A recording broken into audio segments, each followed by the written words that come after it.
do like a ACC in-person football trip. Just every weekend, pick a new game to drive to from my house.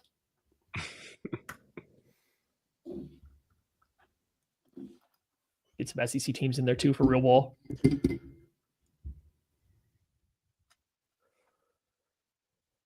The Chiefs can see the end of the tunnel. They are very close to attaining the 1 seed in the AFC. The Cleveland Browns are the next team in their way. Can they take care of business? And can they do it without a left tackle? Let's talk about it. Thanks for listening to KC Sports Network, proudly presented by Emprise Bank. If you're thinking about starting a business or know someone who is, check out Emprise Bank's SBA loans. It's always good to know your options, and they can be your partner in possible. Welcome into a live edition of the KC Laboratory, presented by Emprise Bank, member FDIC, our tremendous partners in possible here at KC Sports Network. I am Matt Swanson, here with my two favorite Matts on the planet, because Wednesdays are Matter Days here at KC Sports Network. And I am still a little under the weather, but I am trying to bring the juice because Tucker Franklin felt like he had to jump into the show and on Sunday to help provide it since I wasn't doing enough. So hopefully, you missed Monday's show then. If that's the only, if that's all you got to say about Tucker, you missed the last lab we had. Then I have not caught up on that lab. To the shock of no one, even Craig being on there. I did jump on at the end just to say Craig is great. I don't know if you saw that. I don't know if any of you guys saw that, but Matt Hamilton, how are we doing, man? What locale are we in right now? I am in LA. I'm in studio for Up and Adams this week. Sorry to hear that you're under the weather. I thought, I was having a rough time with this sleep schedule adjustment right now, but Oof. Seeing what you're dealing with, I can't complain. You go East Coast all the way to West Coast. That would be absolutely painful. And like when you get home, it's probably going to be equally miserable. Yeah, I'm trying to stay in the same time. I've been getting up at like 3 a.m. every day here. So it's been something. Yeah. Oh my gosh. See, like when the trip out to the West Coast from the East Coast isn't too bad because like you just save a bunch of hours. You just get more from that day. So like going out there when you first get there is not bad.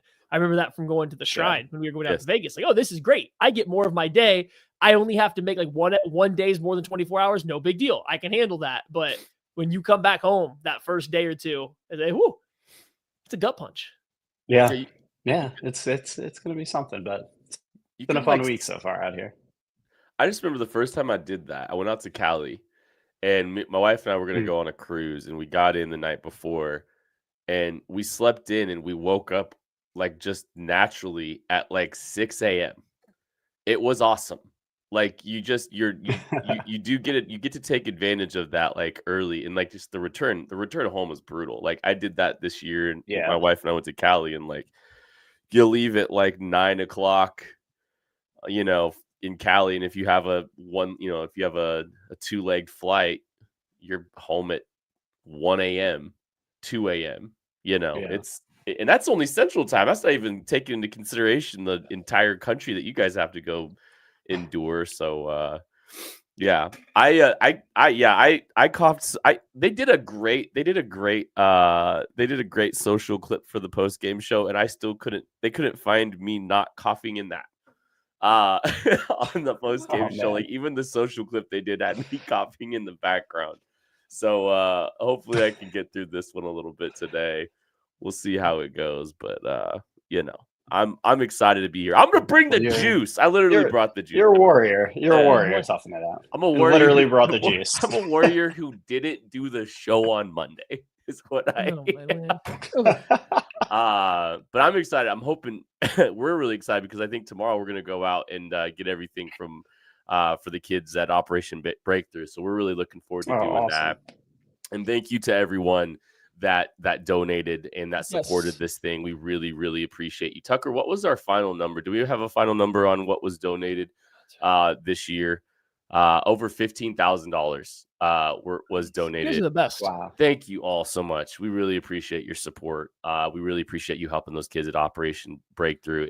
We've done 65,000, I think, since this thing started. $65,000 raised for kids at Operation Breakthrough, helping them have tremendous Christmases. So thank you all so very, very much. We appreciate you. All right, let's talk about this Browns game, guys. Oh, hold on. We got to. There's some big news. There's some big news. The big Belichick, someone call him the big Billy Goat himself, is now rocking at North Carolina right down the street from me. I don't care if that's not Chiefs news. We got Bill Belichick in college football. If you thought we were getting into this show without talking about the big Billy Goat himself rolling down to the college ranks, trying to show up his best buddy, Nick Saban, you know that's what it's for. Bill wants that college national championship so he can roll over to Nick and say, hey, look at this. I won in both leagues while you were over here just winning with little kids. That's all this is about. We got Bill down the street. We are excited for it in these parts.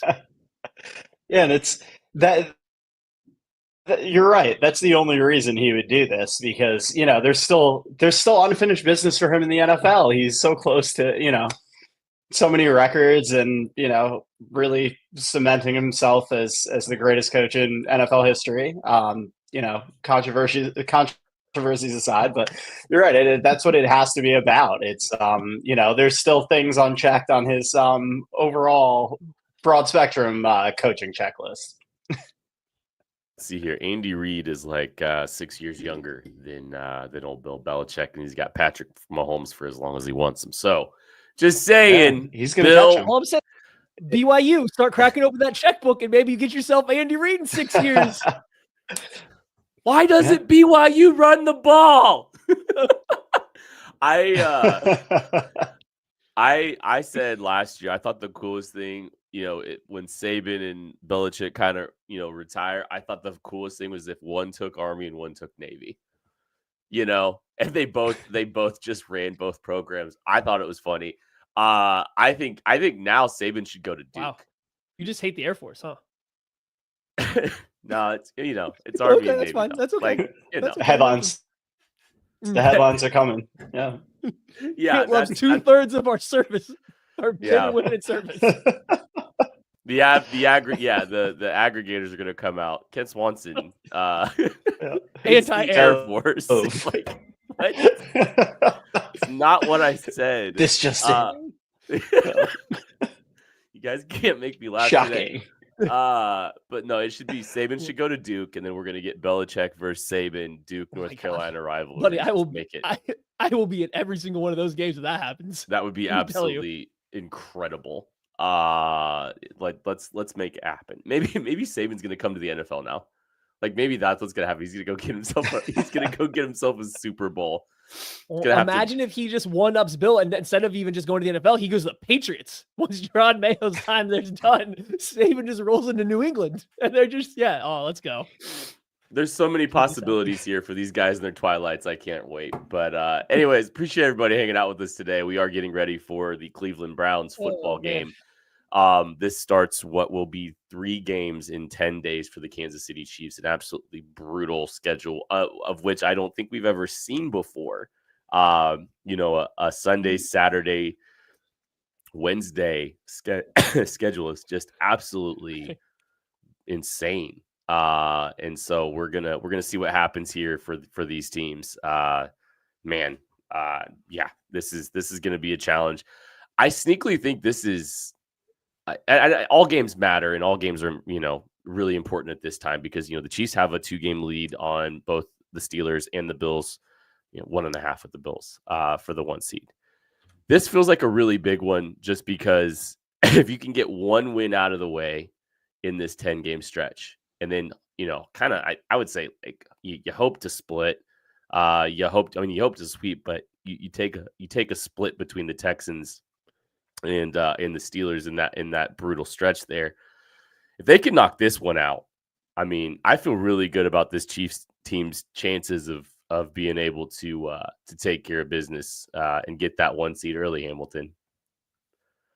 Yeah, I agree And it's not, it's not going to be a walk in the park with this Browns team, the way that they've been playing lately, the way that, you don't know what Jameis is going to do on one snap to the next. But he's going to put up yards, and he's going to, this team is scrappy. As we've seen, they've taken down the Ravens and the Steelers already. So, if you throw the records out the window for this kind of game, with the way they've been playing since Jameis has taken over. You're right. If they get this one, the path to the 1 seed is pretty damn clear. You split those 2 games, and even if that Broncos game in Week 18, they still need that one to finish things off. You don't even know, we don't even know what the Broncos are necessarily playing for at that point either. They may be locked into the 7 seed. So that could be interesting to see too. But yeah, I think last weekend was absolutely massive for the Steelers, building that 2-game lead now over the Bills. And yeah, if they take this one, I think it's a lock. I think they get it done. Yeah, I don't want to say the Browns are like an easy team to win or beat for the Chiefs or anything like that. Like, they've been playing better, and it's also the Chiefs. No game is easy for the Chiefs, right? So it doesn't matter who they're playing. It's not going to be an easy game. But yeah, this is a very winnable game. Like, it's a game that they should win. It's a game that they have the more overall talent than, and the quarterback on the other side has no problems giving you the game. He can also beat you, right? I don't want to take anything away from Jameis. Any given, not even game, any given play, he can beat you or give you the game. You never know. It's a coin flip. So yeah, it's a tough game, but the Chiefs have a good chance to maintain a 2-game lead at worst going forward. Like, the Bills play the Lions this week, so that's a big matchup that could potentially give them another game up. The Steelers have a really tough schedule down the stretch. Not only do then they also have to play the Chiefs in the process. Like, realistically, if things break right for the Chiefs, they can have the 1 seed locked up before they play the Pittsburgh Steelers on Christmas Day. Like, that is very possible. So, fingers crossed for the Chiefs, who've already had some players come out and talk about, wow, it really sucks. We had an early bye, and then now we have to play 3 games in 10 days at the end of the year to go along with the early bye. So I think they would really love to lock it up as soon as possible so they can start getting into some snap management as they head into the playoffs. So yeah, we'll see. It's a big weekend for seeding, like, I guess, comfortability and confidence from the Chiefs going into it. Man, did you say bye week by Christmas? What? Hamilton? Really? Huh? It's a possibility. I don't even know about Thanksgiving before the year, but but yeah, but to your point, if you would have beat the Bills, they might have had it by Thanksgiving. It's true. But to your point, Matty, yeah, the Steelers, it's at Philly and then at Baltimore. You got to think they're probably going to drop one of those games. So, the Chiefs get the benefit of that right now too, with those tough opponents for the Bills and Steelers over these next couple of weeks. Yeah, I think if the Bills lose to the Lions, it's phenomenal shape for the Chiefs. If not, there's some pressure there for the rest of the year, and that's why this game becomes all that much more important. And we'll talk about the offensive side of the ball for the Kansas City Chiefs in this game, getting you ready for it. And I look, like, this game's the conversation's gonna be around the left tackle position, and that Myles Garrett guy that plays for the Cleveland Browns, Matthew Lane. Yeah, he's kind of good at football, huh? A little bit. Okay, so, and moving on, Hamilton, what are your thoughts on so you didn't listen to the lab on Monday, so I'm going to do the brief synopsis here, because this is where Craig and I kind of landed. We had been talking about this. Myles Garrett versus the Chiefs left tackle is obviously going to be a problem, but I wonder how much more of a problem it is than any other week, because here's the thing. The Chiefs play the same game every single week. It doesn't matter who's across from their left tackle. He's going to get a bunch of pressures, and they're going to come quick. It doesn't matter if it's Kayvon Chason or Max Crosby. It doesn't matter if it's, Billy Bob Thornton or it's going to be Myles Garrett. They're going to get pressure off the left tackle. It's going to be a lot, and it's going to come very quickly. So does it really change a ton being Myles Garrett versus just an average, NFL defensive end over there? I don't know. We're going to find out.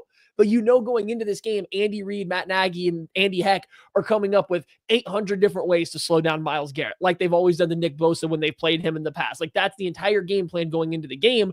I'm almost going to say maybe they're in a slightly better shape going into this game, knowing we have to throw a bunch of stuff at this defensive end over there to keep him from killing us. And whereas you go up against the Raiders and you're paying so much attention to Max Crosby and your left tackle just gets beat one-on-one over and over and over again. Or last week you have, especially to start the game, you have Humphries is in there and he's getting beat pretty frequently to start the game one-on-one. So I just wonder if they're going to have schemed in or planned in a bunch of extra help knowing how good Garrett is. But I just don't know how much difference of it makes because they're just getting beat no matter who they play over there. It's the same thing. I don't know if it can get much worse is what I'm trying to say. I don't know if it can be any worse no matter how good Myles Garrett is. Yeah, and I mean, 13 quarterback hits on Mahomes on Sunday was absolutely nuts. And I'll own it. You say it can't get much worse. I said that last week, and I'll own it right now. I was wrong. It got worse. You got to think rock bottom's coming at some point here. I thought Humphries would have a little bit more out of the game. Obviously, they're asking a lot of him coming off that injury, and now the hamstring that he's dealing with did not practice today. Obviously, super concerning about his availability, but with what he showed even when he was out there, obviously there's still a long way to go for him, regardless. But yeah, I agree. It really doesn't matter who they're facing. I mean, it could be a game. Myles Garrett could just completely wreck the game, though. As opposed to seeing the entire team wreck the game, it could just be him taking over. If they don't account for him. But yeah, it is super concerning, and the most concerning part is I don't know what the answer is to fix this. It's just you're just getting physically beat off the line every single play, and no matter how much you scheme things up, you're putting somebody on an island, and no matter who's at those tackle spots, it hasn't worked. So yeah, I mean, that's the most concerned part. Like, we always love to find an answer and try to come up with ways to scheme. Sometimes there are no answers, and that's the scary part. I mean, I guess the thing you look at now, like, should they have brought in a Donovan Smith instead? Did they make a mistake with the choice that they made there at left tackle? I know he's had his issues in the past as well, but you knew what you were getting out there. I feel like there's got to be more of that Donovan Smith story why he's not here yet. So I just personally they know him. He's a known commodity. I mean, they're bringing back a lot of players they used to know. They used to know Steven Nelson, and then that didn't end well, and Steven Nelson's here. They used to know Kareem Hunt. That didn't end well, and now Kareem Hunt's here. I feel like there's got to be more of that Donovan Smith story at why he is not here. I think, and here's the thing. I told you guys last week, the one thing I wanted to see out of DJ Humphries was him walk out of the stadium healthy, and that didn't happen. I do think that there were some positive signs in that game from DJ Humphries relative to what we've seen with Wanya Morris. I'm not saying it's a life-changing or markedly improvement, but it was an improvement. And I think it was enough that, if you fix some of the things that were there on tape, which I think are fixable, I think he can play at enough of a level like Donovan Smith did last year for this team, that this team can run a functional, consistent offense. I really do believe that what he showed, even on tape, there's enough there that he will get, if he gets back into football shape and all that kind of stuff. I do think there's enough there for them to have a functioning offense. One of the things, he just struggled with the cadence. He was laid off the snap a lot in that game. Yeah. And if that gets fixed, I think that helps him, tremendously. And I know, tackle depth doesn't matter all the time, but Jawan Taylor's a full half a yard deeper at the snap. For better or worse. For better or worse. And we got one guy late on the cadence, one guy early, Yeah. And DJ Humphries, he played the games up front with him and Tooney. The chemistry was already there. They did a great job handling the games up front. Yeah. I think he got better as the game went on, but they're not going to have DJ Humphries for this game. they're not going to have him for this one, most likely. They're going to have to go back to Wanya Morris. And you're right. It's just going to have to be another kitchen sink game. It's, and this team has a lot of ways that they try to slow down elite pass rushers. They're going to create traffic. They're going to create multiple blockers. They're formationally going to try to protect their tackle a little bit more. You're going to get chip help there. You're going to make them an unblocked edge and run jet sweeps at them potentially. That's what the Chiefs did against Joey or Nick Bosa when he was against the Niners a few years ago, and jet sweeped him to death. Like you just throw the kitchen sink at him, and you're right. Probably not much more that they've been trying to do some stuff here anyway, just to help their left tackle. Yeah. So maybe a week of rest was good, or 80% of a week of rest was good for Wanya Morris, and hopefully he'll be able to play at a capable level. Hamilton, what else about the Chiefs offense are you looking for besides the left tackle?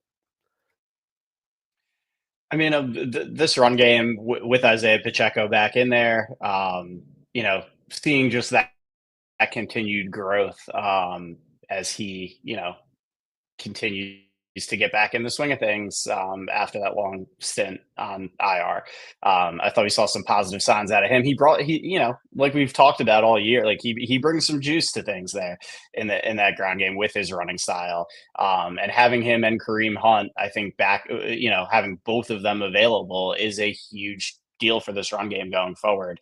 Obviously still isn't the most efficient game that we've seen, but that's a really good Chargers defense too. This Browns defense overall, like Myles Garrett he's been phenomenal still this year. Denzel Ward is having a tremendous year. Outside of that, right now with what they have out, it's not a great defense overall. So I think there are going to be opportunities to get this run game going this week.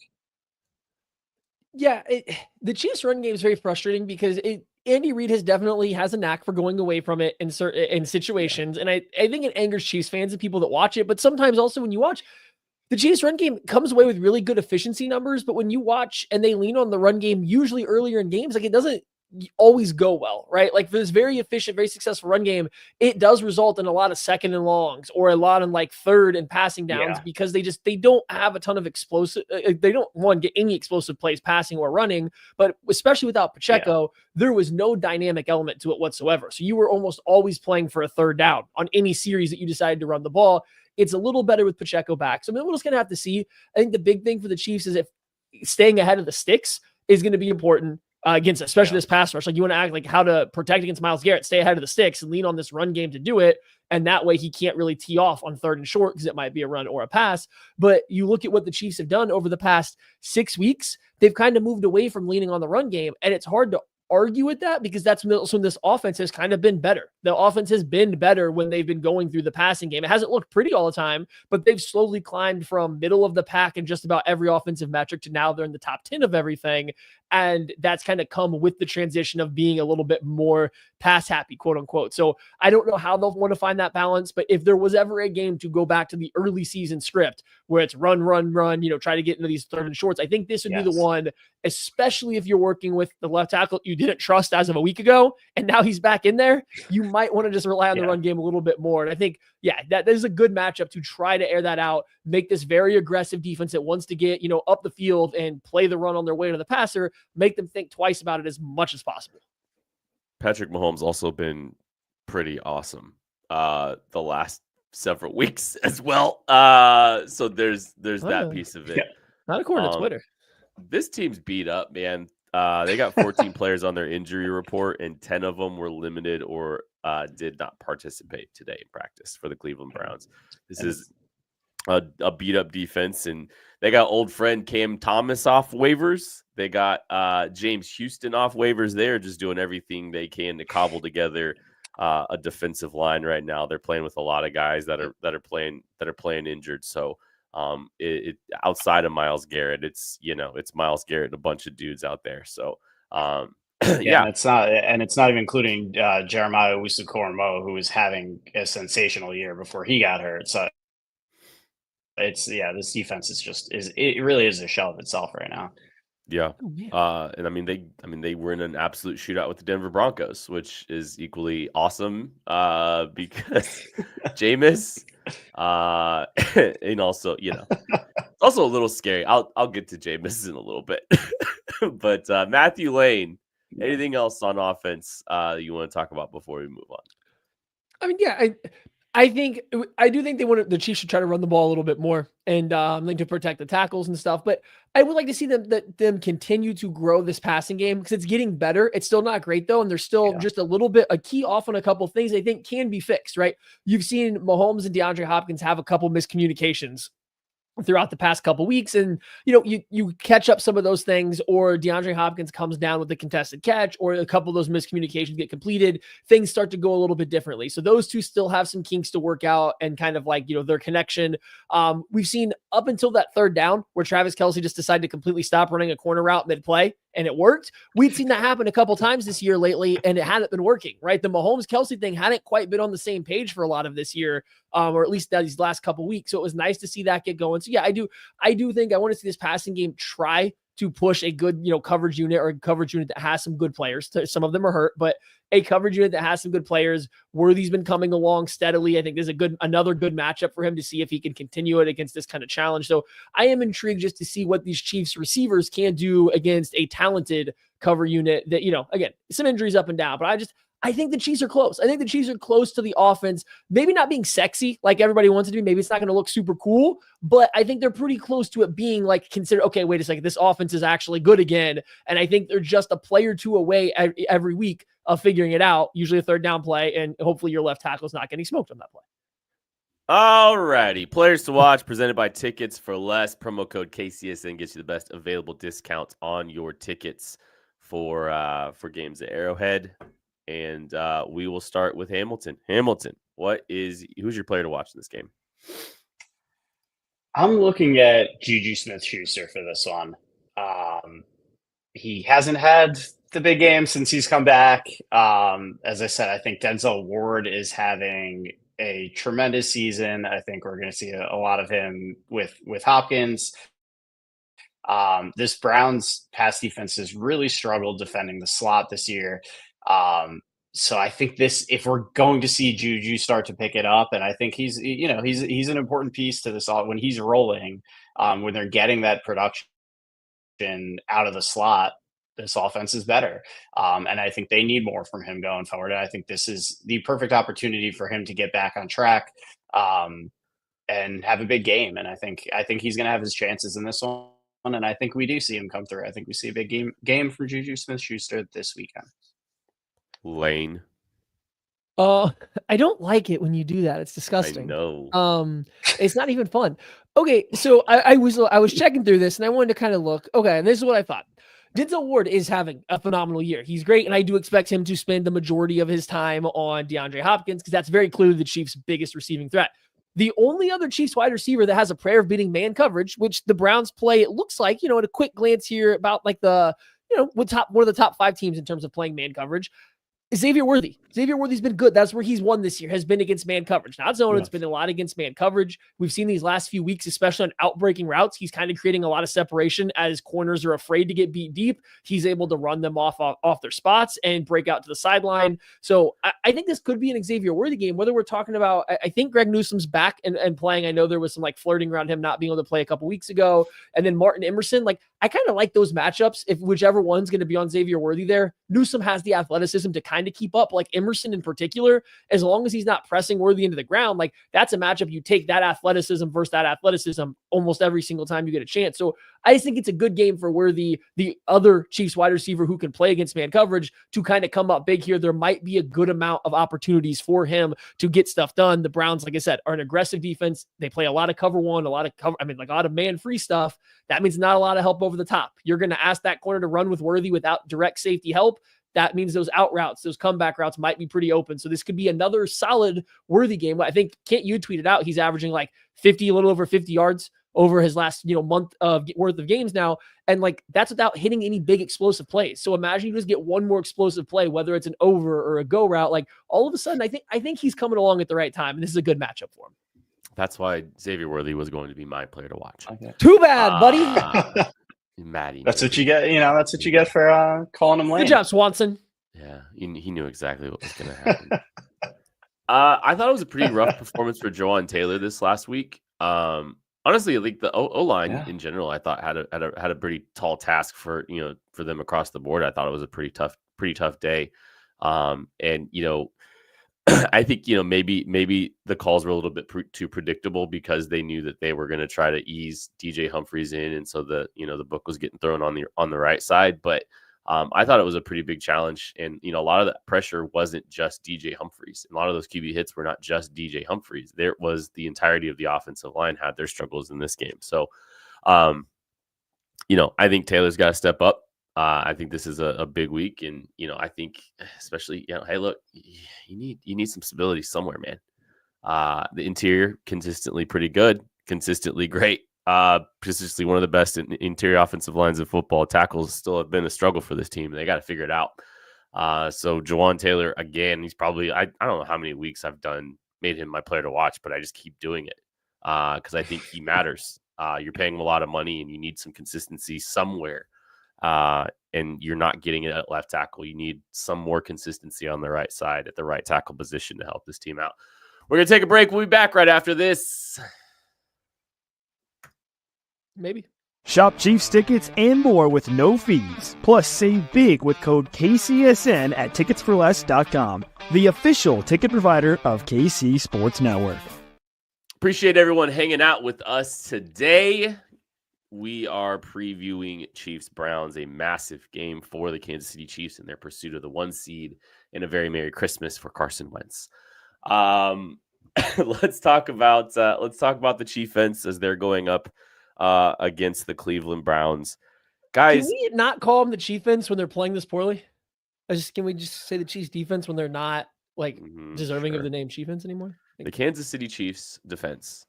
If you know. Can I admit something on here? I am terrified of playing Jameis Winston. Because that's what you're scared of. Not because you just don't know what you're getting. And there is something in there that can allow him to throw for 450 yards and 5 touchdowns. And then he's also going to do something really stupid most of the time. You're just always terrified that he's going to have one of those games where he just goes absolutely crazy and doesn't throw one of those pick sixes, especially a team in the Kansas City Chiefs who do not do a good job of turning over quarterbacks. And so I'm scared of this matchup for the Kansas City Chiefs because Jameis can do some crazy stuff. He can push the ball down the field. He has some horses to do it. Jerry Jeudy cooked the Broncos a couple weeks ago, and they were just roasting them down the field. That's who I'm scared of. And then you just if he doesn't make a couple of those boneheaded mistakes, you are in for an absolute battle in this game, Hamilton. Should I be scared of Jameis Winston? Yeah, I think it's reasonable to be scared of Jameis Winston right now. I think both sides are scared of Jameis Winston. But the Browns have nothing to play for. Exactly. That's the problem. And that's he's the perfect quarterback when you have nothing to play for because he's going to be aggressive. He's going to take his shots and he's going to make plays. And this is a Chiefs defense that has been giving up big plays to everyone and giving opportunities to everyone. The Chargers had a bunch of missed connections in that game downfield with all the issues they have going on with their passing game, but there were plays there to be made. I don't think Jameis misses those, Jameis, Jeudy, the way that these guys are playing right now with this passing game. I don't think they miss those opportunities. And it was a rougher week. Finally, for this Browns offense against the Steelers last week, they had, they came down to earth a little bit after we saw them put up some monster numbers. I thought they somehow played better in the snow against the Steelers defense than they did in sunny 60-degree conditions. But yeah, so I guess that's your hope is maybe, it's starting to fall apart a little bit for them.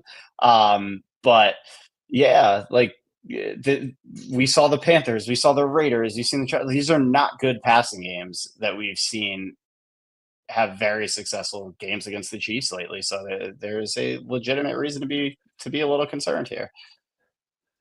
Yeah, I don't know if I'm necessarily scared of Jameis Winston, because I do know what I'm getting. You're getting the chance to make plays on him. I think the little bit of slight misconception with Jameis Winston isn't that one play or 1 week he's really good and the next week he's really bad. He just doesn't care to necessarily take care of the ball. He's just going to be full aggressive. And maybe it's not even aggressive. Maybe it's just he just doesn't care.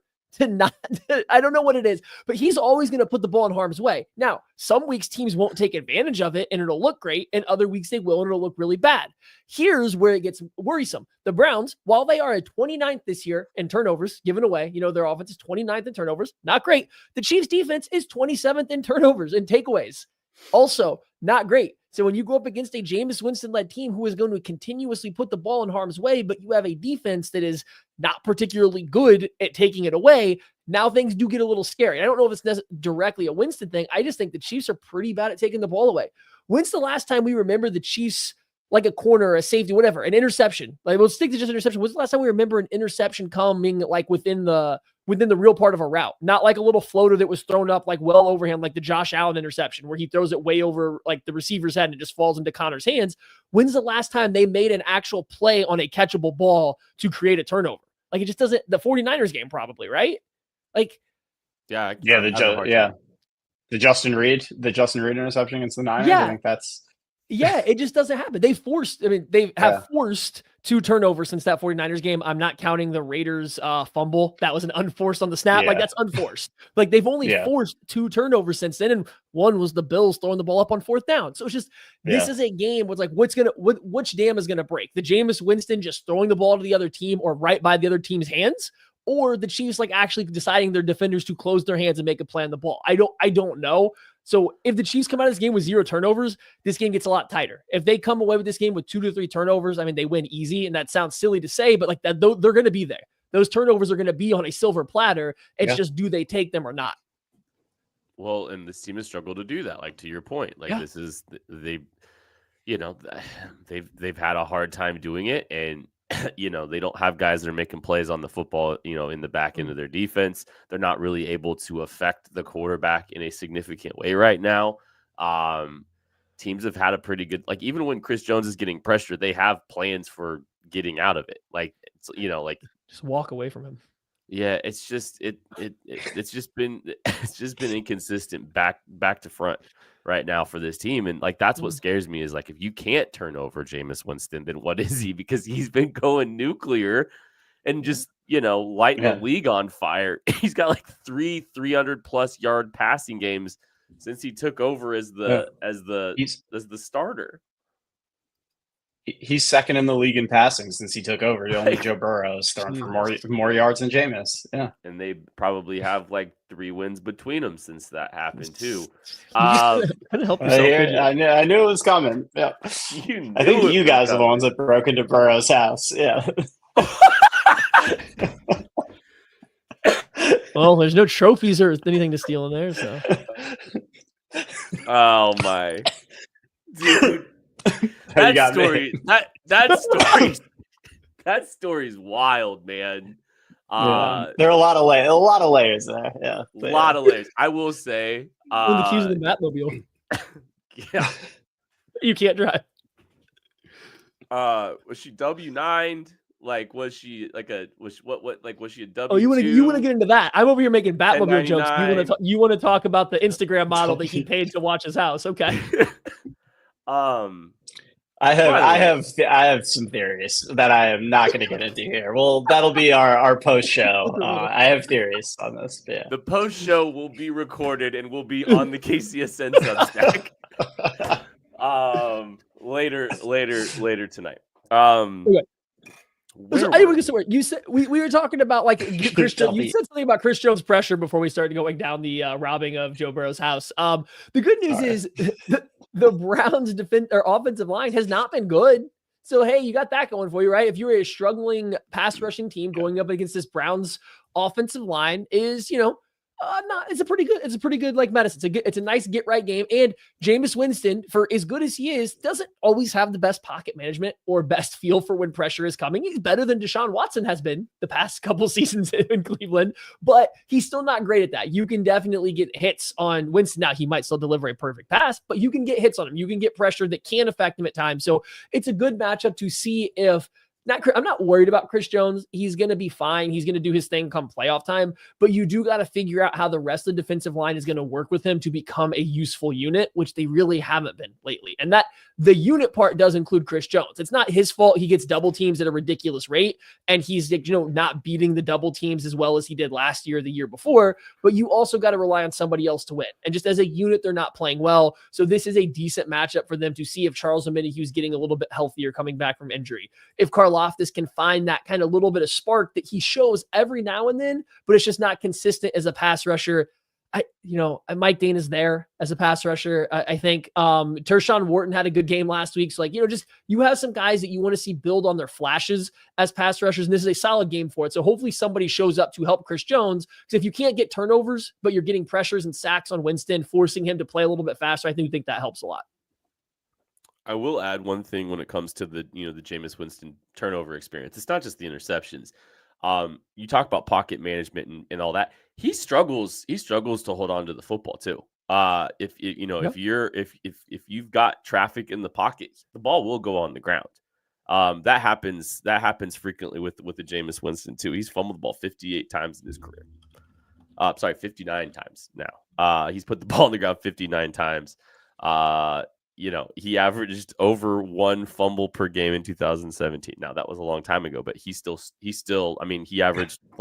he played 3 games in 2022 and he fumbled the ball 3 times. There's some inconsistencies there. He's already put the ball on the ground 4 times in the sample size that we have for him this season as well. So that's going to be a big factor in this game.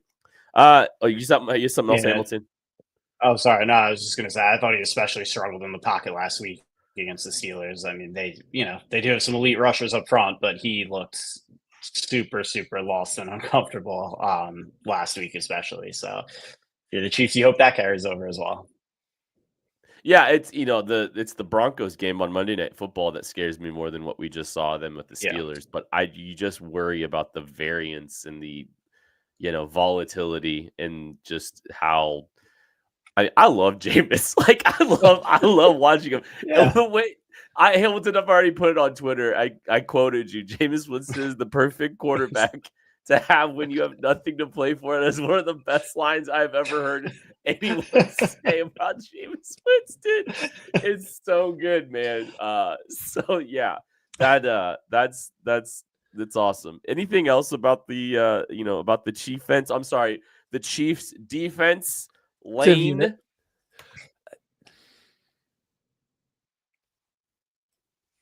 I've finally found something that pisses you off as much as you interrupting me does. No, I'm just going to win it every time you call me Lane. I'm going to say nothing until you talk again. And I will win that stubbornness battle.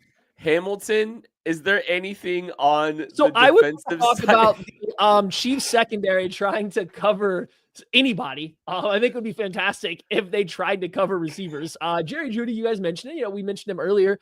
Phenomenal run right now. I don't know what's going on there. I thought Jerry Jeudy was done and cooked in the NFL when he went to Cleveland, and I didn't want to say it was because of how he played with Deshaun Watson. It's just watching him in Denver and his style of football did not work very well with just about anybody he played with. And it wasn't as overly surprising when you see how he runs his routes and stuff like that, but he's really come along. It's really working with Jameis Winston. He's been great, but even beyond that, it seems like Cedric Tillman might be back. He's the kind of wide receiver that just seems to kill the Chiefs. Just a big bodied guy, gets behind your secondary and then boxes guys out who have bad ball skills like we've been talking about and makes catches.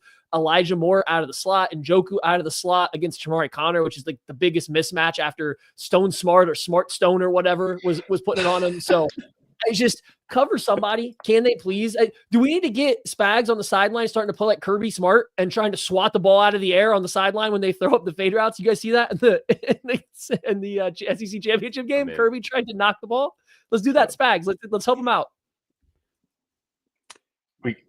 I think you might be the first person in history who works Stone Smart and Kirby Smart into the same the same couple of sentences. So they're not related, in case anybody was wondering. Yeah. Or are they? Did Kirby Smart drop a T in his last name? Some are saying.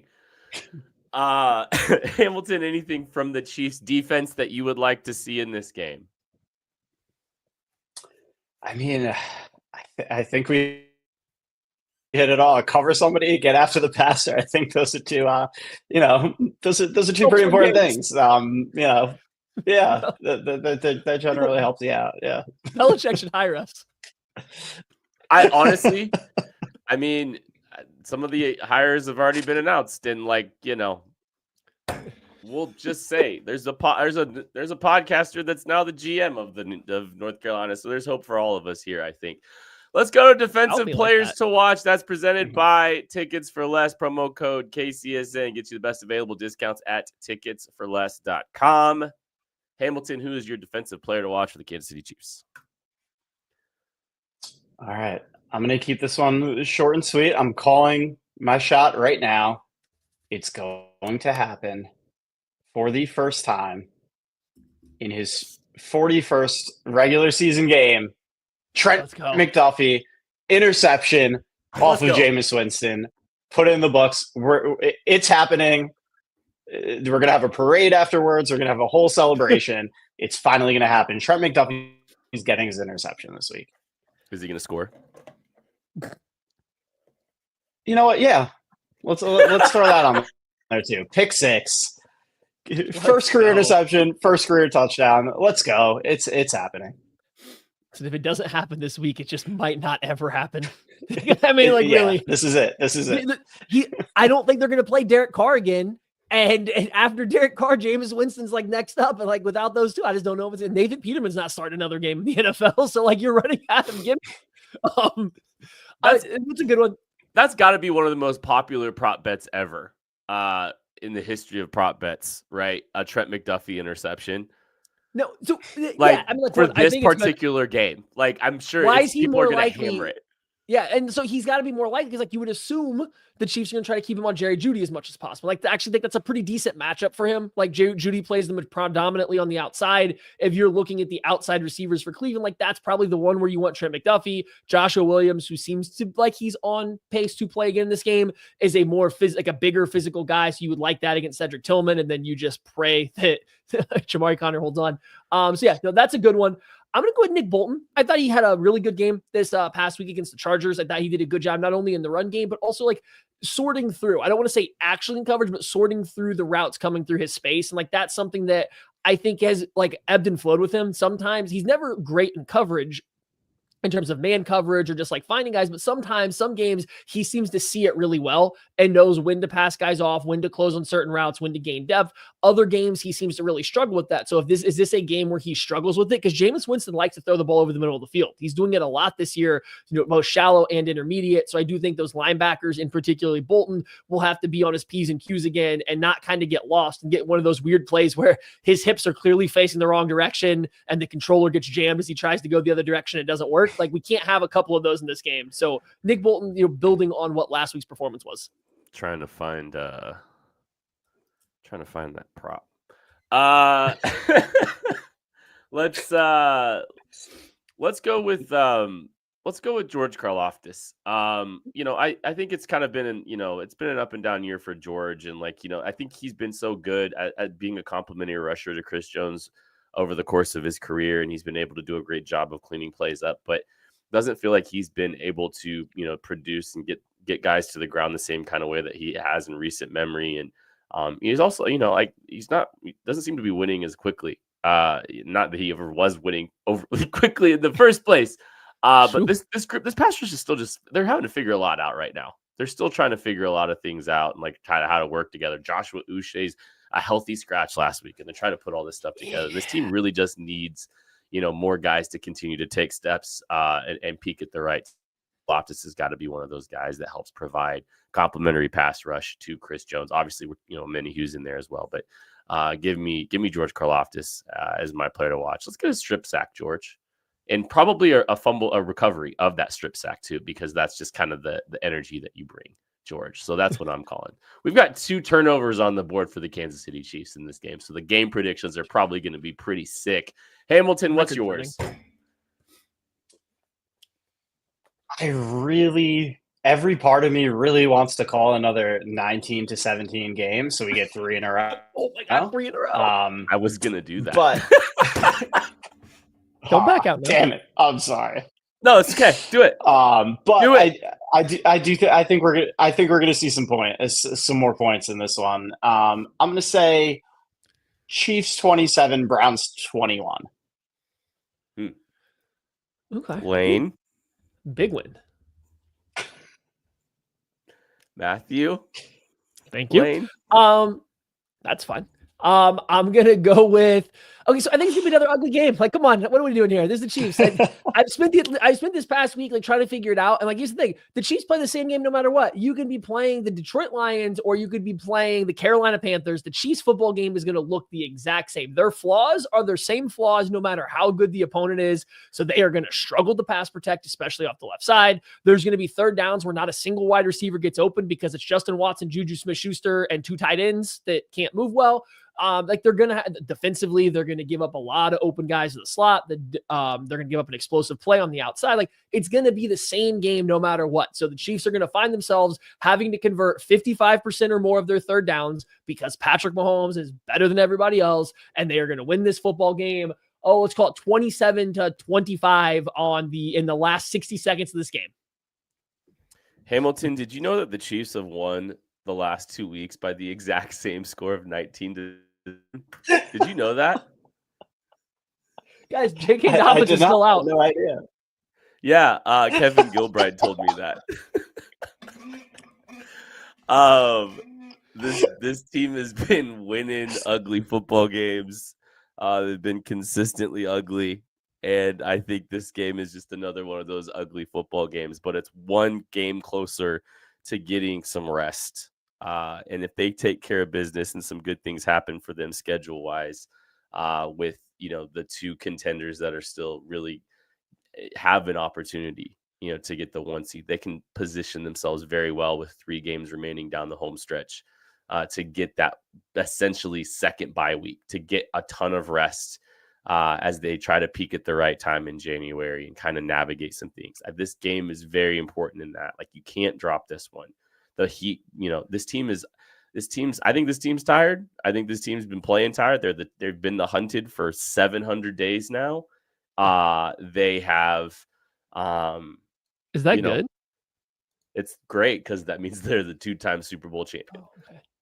2-time. But I think this team's been the hunted. They had a very early bye week. I think they've talked about it. They're tired, and this is a brutal stretch for them. They got to win this game, and it's not going to be pretty. But I think, what, Hamilton, I think this is going to be the exact same score as the last 2 weeks. Give me 19-17 Kansas City Chiefs win this game. You have the guts that I don't have. I give you credit. I didn't have the guts to do it. You did it. And, you're a better man than I am. And yeah. Well, you should have spoken up. Yeah. You should have spoken up beforehand. So I know I should have mentioned it in some way, but I will say all I want for Christmas is Carson. Let's go. Let's get this thing done. Wrap it up. If they win this game and the Bills lose and the Steelers lose, Hamilton, we will save all the bye week conversation for Wednesday slap. We will save all of it for that show with you. Yes. So we'll still have to win next week. But yeah, I know, but I've thought a little bit about it because I've been thinking about it since like Hamilton's first episode. We're still under 60 minutes. Yeah. Do we really think that like the people that back the NFL money wise, that like make everything work, would really let the Chiefs sit everybody on this Netflix game on Christmas Day? Like, yes. Do you think Andy Reid's gonna care Netflix? That's a lot of money. That is like, hey, you're gonna make us watch Carson Wentz. Hey, if God forbid something happened to Patrick Mahomes, it'd have to be Carson Wentz anyway. I know. So I'm just saying, like it's tough. I mean, I get deal with it. Sorry, bud. I don't know what to tell you. Do you think they can't control what they can't control? Sorry, Matt Kessel sunglasses. Yeah, deal with it. But we're getting our horse. We're getting way ahead of ourselves, and we never. We're weird that now. That's right. You can call. We never do that. Yeah. So August was the appropriate time for this conversation. Exactly. And that conversation potentially could be concluding very quickly. That's going to do it for this episode of the KC Laboratory. Thank you all so much for listening, watching, supporting. We love you. We appreciate you. We'll catch you later.